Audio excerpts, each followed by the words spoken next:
This is Emmanuel Chimeze, the founder of the Poets Workshop Global. Um, we have a special guest from from Bangladesh, Juba Gen Z. You are welcome. He has been a very wonderful brother in poetry, and he has been a lecturer, our lecturer teaching us about poetry and the foundation of poetry. Tonight, we will be talking and dealing on the theme, um, the Solemn. We'll be dealing on the theme titled the Solemn Singlets. Yeah, the Solemn Singlets. And we'll be talking about um, the happenings in Bangladesh and how poetry can affect the country Bangladesh. You are welcome, Juba Gen Z. Please, can you briefly introduce yourself and make sure your environment is not noisy? Thank you so much, brother. The stage is yours. Yes, I'm very. It's very pleasant to be here. I'm honored to Yeah, be hello, here. brother. Hello, brother. Can you use a video, please? What? Can you use your video, please, so that we can see you? Thank you. Yes. Okay. But it's like dark here, All as right, you go know, on. in the camp. Poor light. Light is very poor. So All right, you can go on now. Go on. okay. First of all, my name is Muhammad Jubair, and I am a poet. Uh, I am originally from Myanmar, uh, but I am living in a refugee camp for over 8 years, as the Myanmar government had stripped of us our citizenship and forced us to flee to Bangladesh. And now I am a poet whose words rise from the lived reality of the Rohingya people. I write to preserve memory, to transform pain into purpose, and also to give voice to stories that the world often overlooks. My poetry is both a refugee and a rebellion, a way to protect identity, reclaim dignity, and keep hope alive, even in the midst of uncertainty. I'm currently studying at University of the People, where I continue to strengthen my academic foundation. Alongside my studies, I serve as a researcher at the Ring Academy Research Institute, contributing to research that documents our history, culture, and the challenges facing by our Rohingya community. Through my writing and research uh, and poet, I strive to eliminate threats, inspire resilience, and represent my people with honesty and courage. For me, poetry is not just creative expression; it is testimony, resistance, and the voice of a journey still unfolding. Thank you so much. All right, thank you so much. I've heard about Rohingya, and I've heard about the emotional displacement and malnutrition in um, Rohingya. Yes, yes. My first question is, what does daily life feel like in Rohingya camps right now, emotionally, physically, and spiritually? What does Yeah, daily life feel? Yeah. yes. Can you hear me? Yeah, Yeah, I what? can hear you. I can hear you. I can hear you. Okay, okay. Uh, my daily life in camps feel very sorrowful and like uncertain. Emotionally, we the Rohingya people live with constant uncertainty, not knowing what will happen tomorrow and the day after tomorrow, and we thought you can say hopeless. Physically, it is exhausting.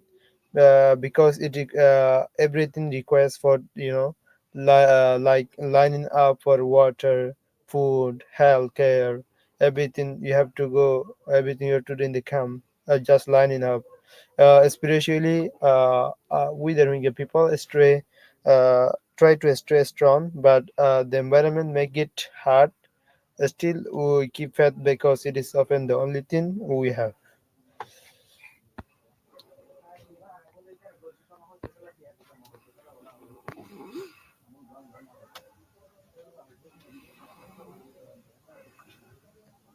Hello, I cannot hear you.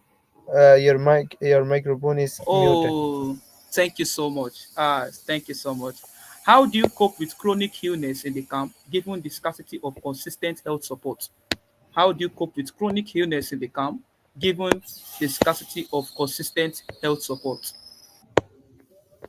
Yes, I as a Rohingya cope with chronic illness with such diseases in the camp, occurring in the camp, by relying on home remedies, community support, and patience. Sometimes I go with. They are also located. There are also many primary medical health center.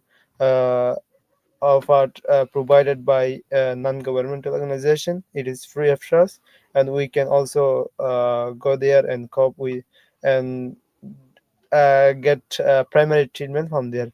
But many cannot access regular treatment, so they live with pain. Sometimes I just learn to endure because there is no other choice.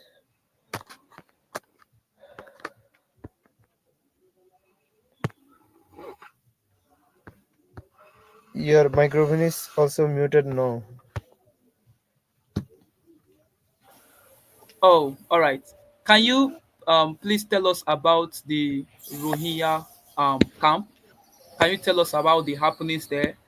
Can you tell us about the malnutrition? Just tell us everything about the camp.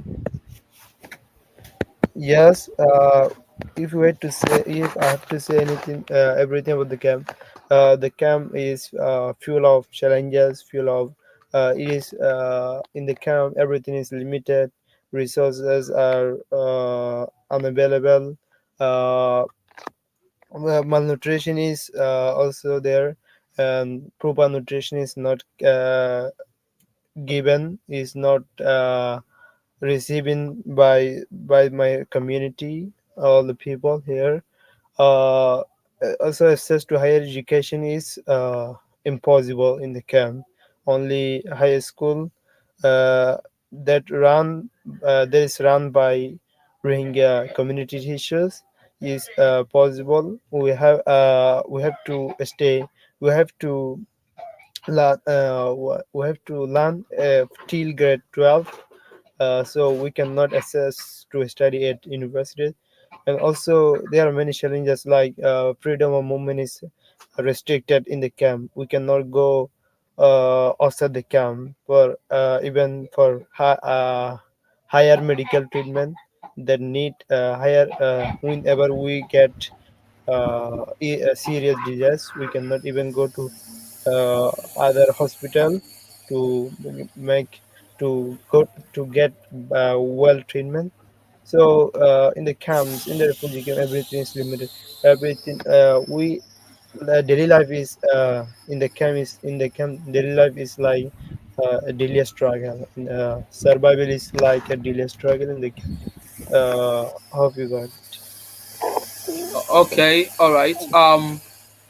With less feeding, with less feeding, how have communal maintenance projects like latrines, shelters suffered, and how has that changed your daily life? With less feeding, how have communal maintenance projects like paths, latrines, shelters suffered, and how has that changed your daily life?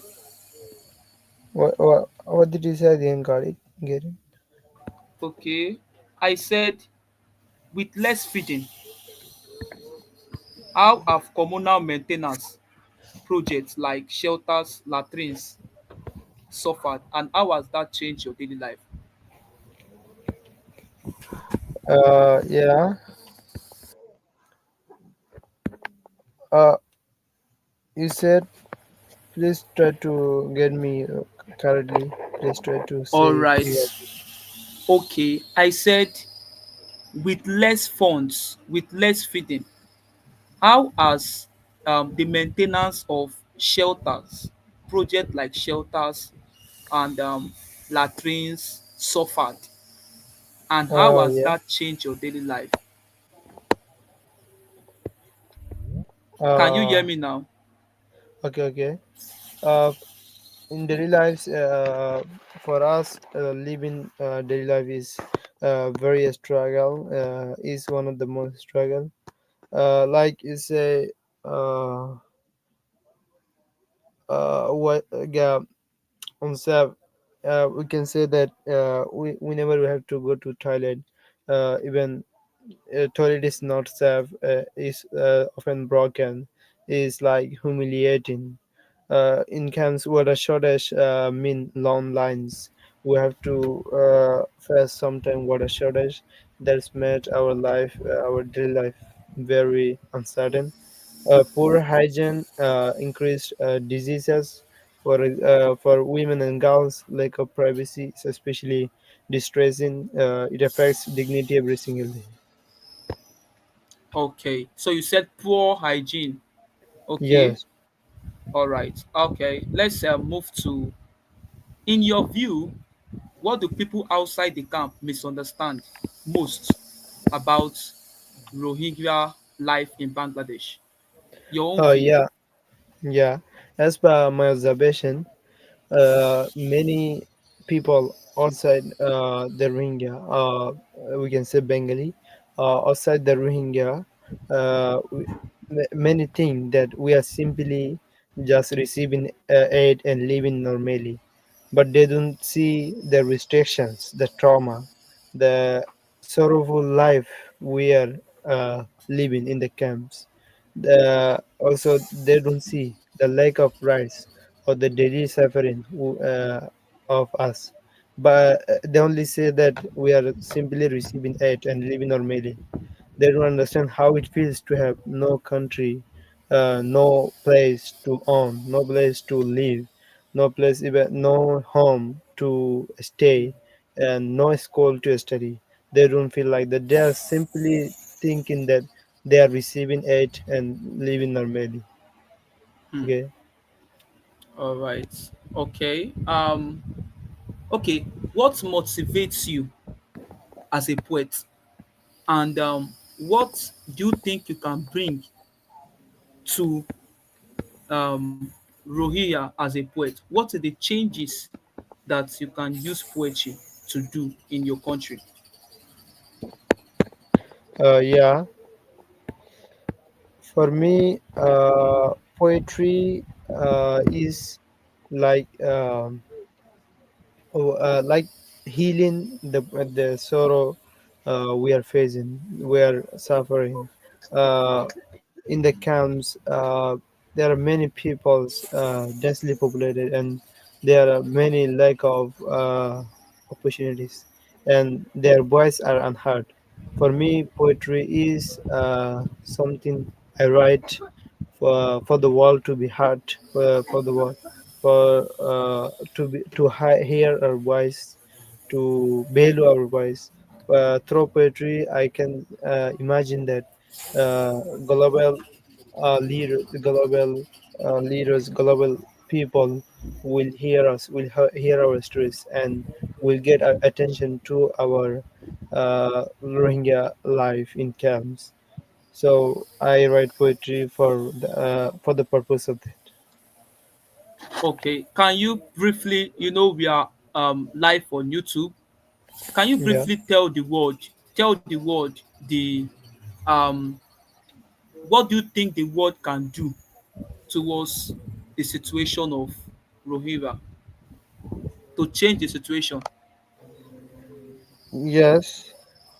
Uh, I think that to change the situation, I have to empower Rohingya community youths to build up themselves, to uh, to equip themselves and to make them strong enough to stand against the perpetrators, against the genocide committer, to raise voice from the refugee camps so that the world can hear us. I think that through poetry I can inspire others to to write voice, to write words like me, to stand up against all the odds. Okay. Okay. So, what are your visions towards the country and the community? Yes, my vision is to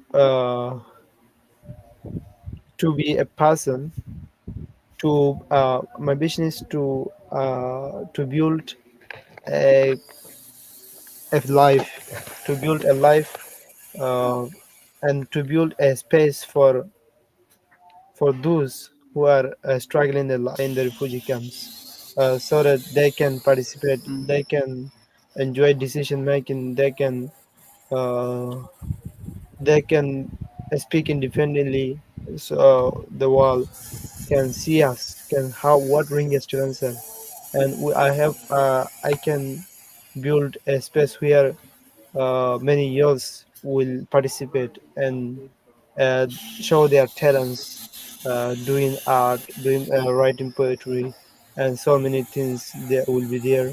I hope to create a future, better future for my community.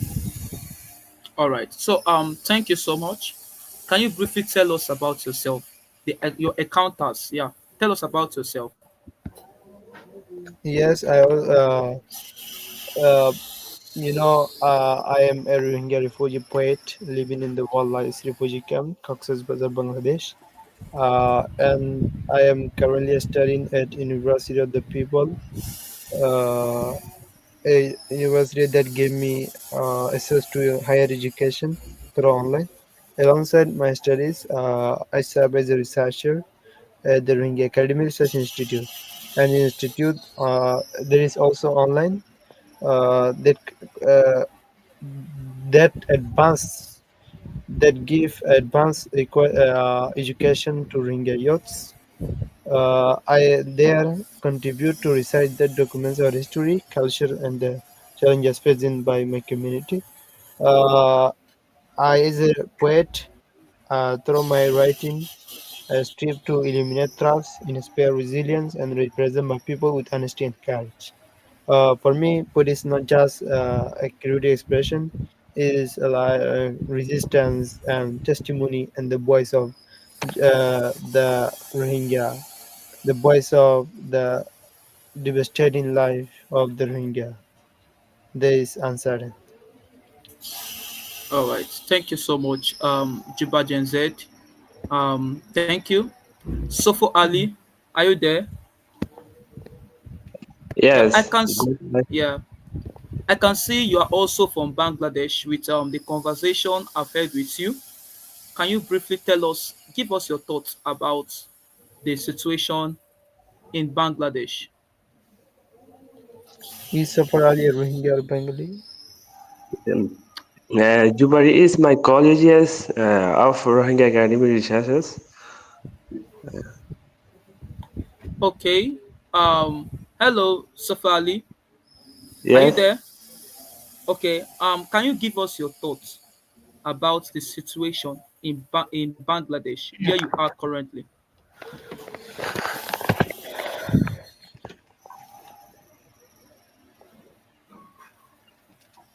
All right. Hello, Juba. Yes. All right. I want to say thank you so much today for coming.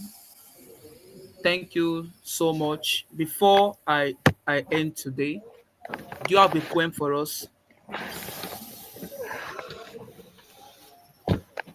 Okay. Thank you so much. Do you have a poem for us? A poem that talks about the situation Uh, in Bangladesh. I will be. talking about the situation in Bangladesh refugee camps, right? Okay. Yeah, yeah. Read the As poem I, for I us. as I am a Rohingya.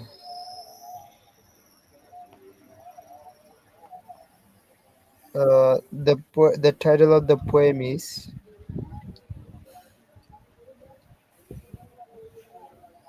what? Dawn over the camp. Dawn over the camp.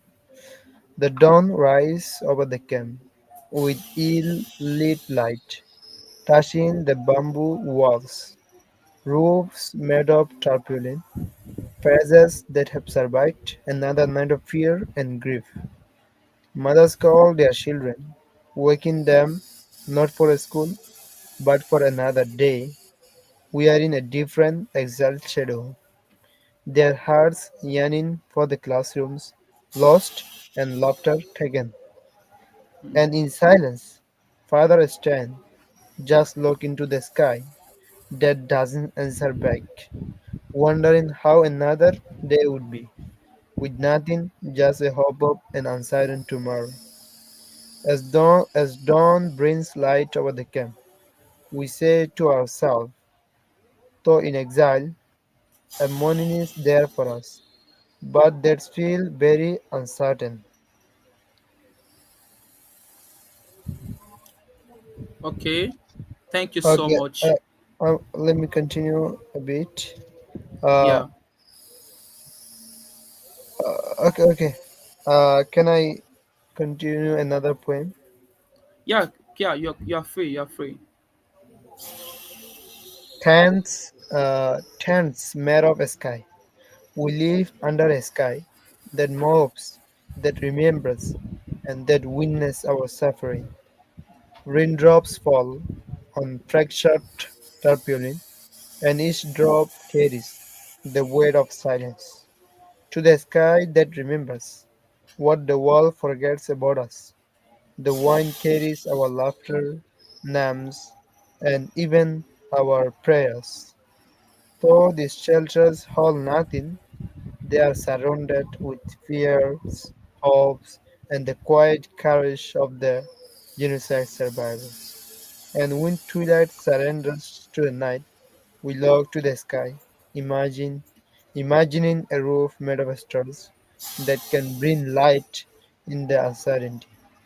Thank you. Thank you so much, Juba Jenzed. It's nice having you with us. And we hope to see you soon in the Yes. Poets Workshop Global Spotlight Show. The, I'll be using this opportunity to invite everyone. I have a plan. By the end of this year, I will be having a 3 days program, 3 day program. Yeah, yes. so the day will be fixed soon, and it will be in another poetry group entirely. So I'll be inviting guests from the group and also be inviting guests from another group. So please, let's plan effectively for this. Um, it will be surely a powerful one. And I want to say thank you so much, Juba Gen Z, once again from Bangladesh. We've learned a lot about Rohingya, and I'll still meet you to tell me more because I love the country. Yeah, thank you. Yeah, Sofa Ali, you're Sophia most Ali, welcome. thank you for coming. God bless you. See you later. Bye. Bye. Bye.